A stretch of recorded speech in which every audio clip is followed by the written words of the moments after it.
गलत नहीं करना है बेटा, झूठ नहीं बोलना है बेटा, ये नहीं करना है, लेकिन खुद ही कर रहे होते हैं। औरतों की इज्जत करो, पता चलता है 10-10 रिलेशन है, कौन सी औरत की इज्जत है। तो जो कह रहा है वो कर ही नहीं रहा है। अब एक 10 साल के या 20 साल के बच्चे को फैसले लेने की इतनी क्षमता कहाँ से आ गई।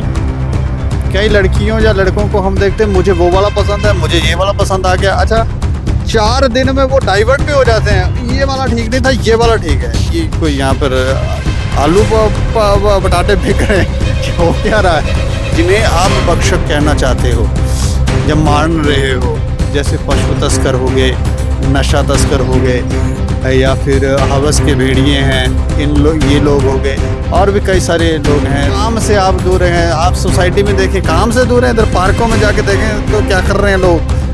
घरों के अंदर ये तो कुछ दिख रहे हैं, घरों के अंदर देखो, गाड़ियों में देखो, हर जगह यही सब है। तो जिन चीज़ों से हमें कहा दूर हो, वही चीज़ें हमने अपनाई। आपको पता चलेगा कि आपकी पत्नी, अगर आप शादीशुदा नहीं है तो आपकी गर्लफ्रेंड होगी ना, तो गर्लफ्रेंड किसी और के साथ बात कर रही है, तो आपको एक तीसरा आदमी आके कहेगा तुम्हारी गर्लफ्रेंड तो मैंने वादे की है, तुम लाल पीले और उसको 4 चपेट यहाँ से मार रहे हो, 4 यहाँ, और पूरी रात गालियाँ दे रहे हो।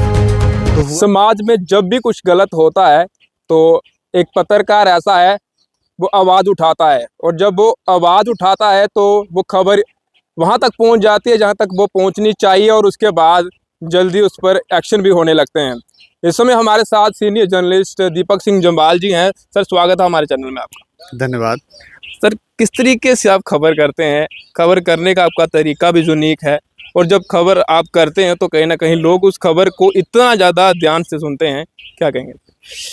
देखो, खबर करने का तरीका क्या, दोनों पक्ष सुनने हैं, और थोड़ा सा आपको भी मालूम होना चाहिए कि हमारे नियम क्या है, रूल क्या है, रेगुलेशंस क्या हैं। उस रेगुलेशंस के मुताबिक आपको काम करना है।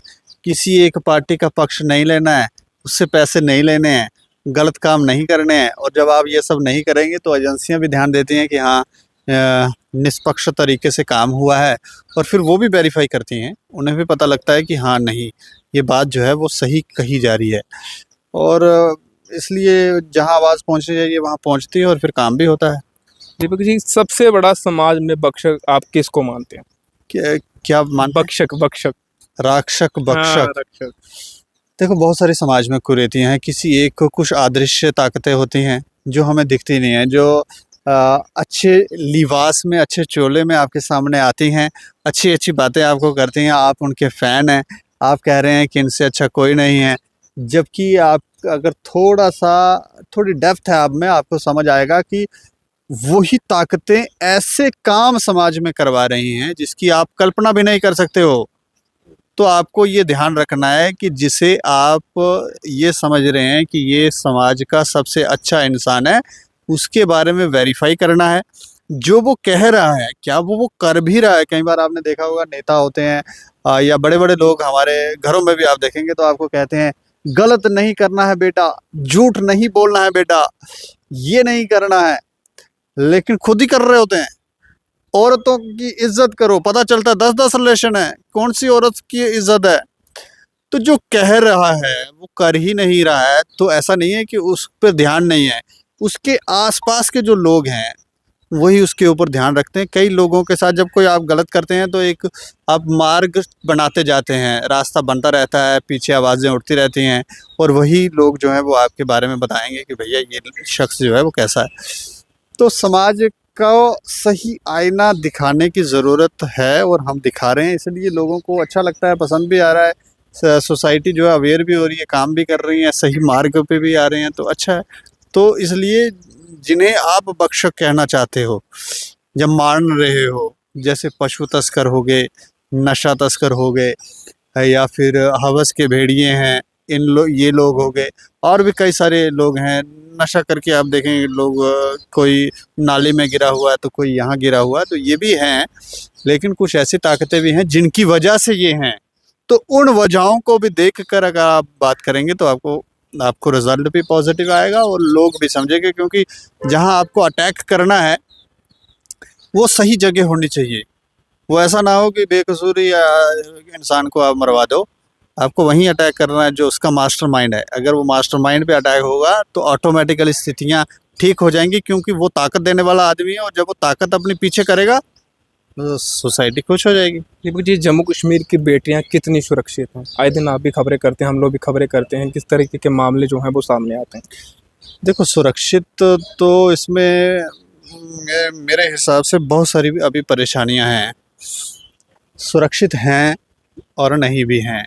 कुछ गलतियां उनकी भी हैं, क्योंकि एक नियम बनाया गया होता है, एक आपको रास्ता बताया गया होता है कि भैया आपको गलत नहीं करना है, बड़ों का सम्मान करना है, इज्जत करनी है, उनसे पूछ के फैसला लेना है, या उनको उनको फैसला लेने की इजाज़त देनी है। होता क्या है कि चाहे वो लड़के हैं या लड़कियां, वो क्या कर रहे हैं कि जब वो फैसला लेते हैं तो वो स्वयं फैसला ले रहे हैं। अब एक 10 साल के या 20 साल के बच्चे को फैसले लेने की इतनी क्षमता कहाँ से आ गई? कई लड़कियों या लड़कों को हम देखते हैं, मुझे वो वाला पसंद है, मुझे ये वाला पसंद आ गया। अच्छा, 4 दिन में वो डाइवर्ट भी हो जाते हैं, ये वाला ठीक नहीं था, ये वाला ठीक है। ये कोई यहाँ पर आलू बटाटे बिक रहे हैं कि हो क्या रहा है? तो समझ नहीं है। और इसमें गलती सिर्फ उन बच्चों की नहीं है, क्योंकि वो तो अभी जन्मे हैं ना। इससे पहले जो हमारे पीछे पीढ़ियां हुई हैं, उन लोगों के फैसलों पर भी निर्भर करता है कि उन्होंने क्या फैसले लिए, और माता पिता उनको क्या शिक्षा दे रहे हैं। जब माता पिता कहते हैं, मुझे ही कह रहे हो कि बेटा झूठ नहीं बोलोगे, और जब मैं थोड़ा बड़ा हो गया उन्होंने कहा बेटा झूठ बोलो, तुमको क्या लेना देना है, तो हम उन्हें पूछेंगे कि भैया आप क्यों रोक रहे हो, आप कौन हो? होता ना। तो कहीं ना कहीं इसमें गलती माता पिता की है। जो भी माता पिता बन रहे हैं, हमारी एक रिक्वेस्ट है कि माता पिता बनने से पहले अपने कर्तव्यों को जानें। जब आप अपने कर्तव्यों को जानेंगे, जब उस पथ पर चलेंगे, तो आपकी पीढ़ी ऑटोमेटिकली सब सही रास्ते में चले जाएंगे। खुद गलत करेंगे तो कह रहे हैं मैं दारू पीता था, मेरे साथ गलत हुआ तो ये नहीं पिएगा, वो पिएगा, क्योंकि आपने जो किया है वो उसके माध्यम से आपको फल मिल रहा है। तो ये तो होता रहेगा। पशु तस्करों की आपने बात की कि किस तरह से कितने अजीबो तरीकों के साथ तस्करी की जाती है। हाल ही में आपने भी देखा होगा, आपने खबर की थी कि एक्सयूवी गाड़ी में किस तरह से पशुओं को लेके जाया जा रहा था, 2 ट्रक भर के लेके जा रहे, इतने सारे जो जानवर इस तरह से वहां तक पहुंचाए जाते हैं। क्या पीछे से कोई पुलिस वाला नहीं रोकता, क्योंकि आगे जाके उसे पकड़ा जाता है? कितना लंबा सफर किया जाता है। देखो, पशु तस्करों के तो बात बेजुबानों के साथ अगर आप गलत करेंगे तो आप ये सोचेंगे आपके साथ अच्छा होगा, वो कभी नहीं होगा। थोड़ा सा आध्यात्मिक बात करूं तो बड़ी मुश्किल से आपको मानव शरीर मिलता है, हमें मानव शरीर मिलता है। जानकारियां तो ये हैं कि जो हमें पढ़ाया जाता है 84 लाख जोनियों के बाद मिलता है, और ये एकमात्र ऐसा रास्ता है, यहाँ से हम मुक्त हो सकते हैं।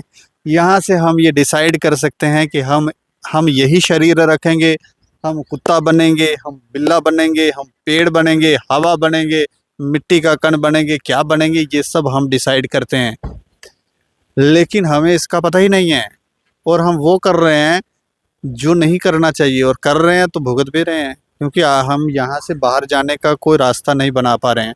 पहले पहले ऐसे बताया जाता था कि भाई आप ये करो वो करो, नियम बताए गए थे कि भैया ये संसार के नियम है, इस रास्ते को चलना है, गलत नहीं करना है। लेकिन वो सारे नियम हमने तोड़ दिए हैं।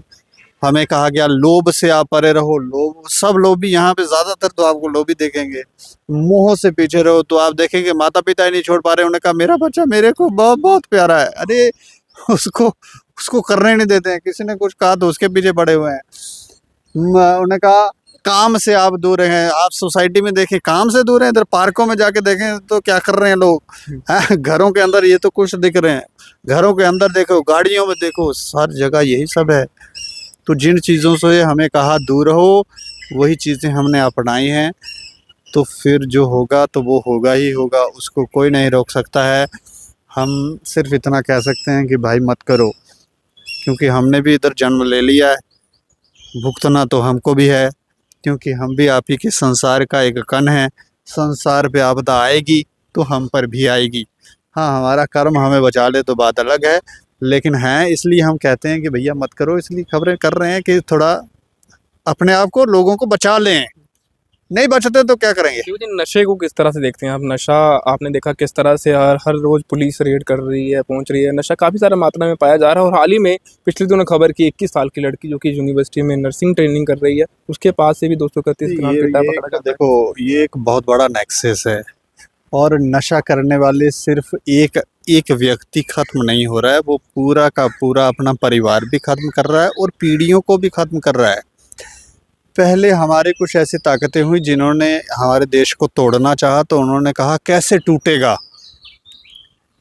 औरत जो थी पहले बहुत सक्षम थी, वो अनाप शनाप ये पसंद आ रहा वो पसंद आ रहा ऐसा नहीं था, ठीक है। तो उन लोगों ने ऐसे ऐसे तिगड़म लगाए जिससे औरतों को मार्ग से भड़काया। एक उससे क्या हुआ, वो घर जो है, परिवार जो है वो बिखरने लग गया। अगर औरत आपके घर में ठीक नहीं है तो आपका परिवार नहीं चल सकता, वो उस पर पूरा दारोमदार होता है। अब देखते हैं औरतें सारे काम कर लेती हैं, तो उन ताकतों ने क्या किया, एक तो औरत को मार्ग से भटका दिया, मतलब उसके साथ ऐसे ही ऐसा कृत्य किया। अब होता क्या है कि आपको पता चलेगा कि आपकी पत्नी, अगर आप शादीशुदा नहीं है तो आपकी गर्लफ्रेंड होगी ना, तो गर्लफ्रेंड किसी और के साथ बात कर रही है, तो आपको एक तीसरा आदमी आके कहेगा तुम्हारी गर्लफ्रेंड तो मैंने वहां देखी है, तुम लाल पीले और उसको 4 चपेट यहाँ से मार रहे हो, 4 यहाँ, और पूरी रात गालियां दे रहे हो। तो हुआ क्या, अच्छा आपने वेरीफाई नहीं किया कि क्या ये था, है या नहीं। ये एक लंबे समय से उन्होंने इस ट्रेंड को अपनाया और सारे परिवार को तोड़ के रख दिया। दूसरा, उन्होंने नशा डाल दिया। पहले लोग थे बॉडी बिल्डर, ताकतवर, वो जब मैदान में भी जाते थे, कुश्तियां करते थे, 4-4 लोगों को पटक देते थे, तो उन्होंने कहा ये तो हारेंगे ही नहीं, अब ये हारेंगे नहीं तो इनको करना क्या है। तो उन्होंने धीरे धीरे नशा देना शुरू किया, और जब उन्हें लत लग गई तो फिर वो, क्योंकि जिनको लत लगी तो धीरे धीरे एक ट्रेंड भी फॉलो किया गया कि आपके बीच में है, तुम ये नहीं, पे तुम 1 पैक पीते हो, तो वो कह रहा है मैं 2 पीता हूँ। अच्छा, ऐसे ऐसे करके इन लोगों ने पूरे के पूरे भारत को इसी तरह से तोड़ा, और इसीलिए लोग आज कमज़ोर भी हैं। चंद लोग बचे हैं जो इसके लिए आवाज़ उठा रहे हैं, ज़्यादातर तो वो तबाह कर गए हैं। लेकिन बचने का तरीका यही है कि जिस तरह से हम कर रहे हैं सभी लोग इसी तरह से करें तो एक रिफॉर्म आ सकता है, हम बच सकते हैं। आखिरी सवाल मेरा आपसे ये रहेगा कि सबसे बड़ा आरक्षक भक्षक, जो मैंने आपको पहले पूछा, किसको मानते हैं? पशु तस्करी, मानव तस्करी, जैसे मैंने आपको बताया दुष्कर्म जिस तरह से किए जा रहे हैं, ऐसे भक्षक, वो किसको आप मानते हैं? औरत के साथ कृत्य करने वाला शख्स जो है वो सबसे बड़ा भक्षक है। मेरा ये युवाओं से, लड़कियों लड़कों से कहना है कि आप लोग जो भी रिश्ता रख रहे हैं या कर रहे हैं, उसके लिए पहले आप अपने बड़ों से पूछें। यदि उस लड़के के लिए या उस लड़की के लिए आपके परिवार वाले, आपके गुरु, आपके बड़े जो हैं वो मान रहे हैं तो ठीक, नहीं मान रहे हैं तो पहला एक स्टेप पीछे करना है। दूसरा तरीका ये है कि आप ये देखें कि जो आप फैसला ले रहे हैं क्या उस लड़की या लड़के को उस फैसले से बेनिफिट होता है, क्या वो आपके योग्य है, और दूसरा उससे संसार में कोई अच्छी बात जाती है, तब आप फैसला लें। वरना तो हमें लगता है कि यहाँ से बचना मुश्किल है। और ये 2 चीज़ें जो है, एक नशा और ये लड़कीबाजी, औरत के साथ छेड़छाड़, ये गलत है, ये बंद कर देनी चाहिए। 2 अभी तक। धन्यवाद बातचीत करने के लिए। शुक्रिया। तो हमारे साथ दीपक सिंह जम्वाल थे, जो कि जब भी समाज में कुछ गलत होता है, आप लोग जानते हैं आजकल नशा किस तरह से बढ़ रहा है, मानव तस्करी, पशु तस्करी और दुष्कर्म के किस तरह से मामले सामने आए हैं। हाल ही में 3-4 महीने पहले की बात करूं तो किस तरह से जम्मू में ही 2 से 3 ऐसे मामले सामने आए जिसमें गैंग रेप किया गया। उससे आगे अगर मैं बात करूं तो एक फ़ॉरेन से, जिस तरह से हमारे इंडिया में एक फ़ॉरेन से घूमने के लिए एक मोटर राइडर आती है, उसके साथ दुष्कर्म किया जाता है। लेकिन कहीं ना कहीं ये समाज किस ओर जा रहा है, ये मैंने आपको पूरी चर्चा करवाई। दीपक सिंह जम्वाल थे। लगातार क्राइम, जब भी कोई क्राइम की इस तरह की वारदात सामने आती है, जब समाज में कुछ गलत होता है, ये आवाज़ उठाते हैं, और अक्सर जम्मू के जितने भी पत्रकार हैं आवाज़ उठाते हैं। लेकिन दीपक जी से बातचीत हमने की, आप लोगों ने सात ओर से सुना किसको वो भक्षक मानते हैं। आप लोगों को मैंने ये विजुअल बताए हैं, आप लोग भी अपनी जो राय है कमेंट बॉक्स में हमें बता सकते हैं, और इस वीडियो को शेयर भी जरूर करिएगा, क्योंकि बड़ी अच्छी अच्छी बातें दीपक जी ने इस इंटरव्यू में आपके साथ शेयर की हैं। देखते रहें परफेक्ट टाइमलाइन। मुझे साहिल, मेरे कैमरा पर्सन को दीजिए इजाज़त। धन्यवाद।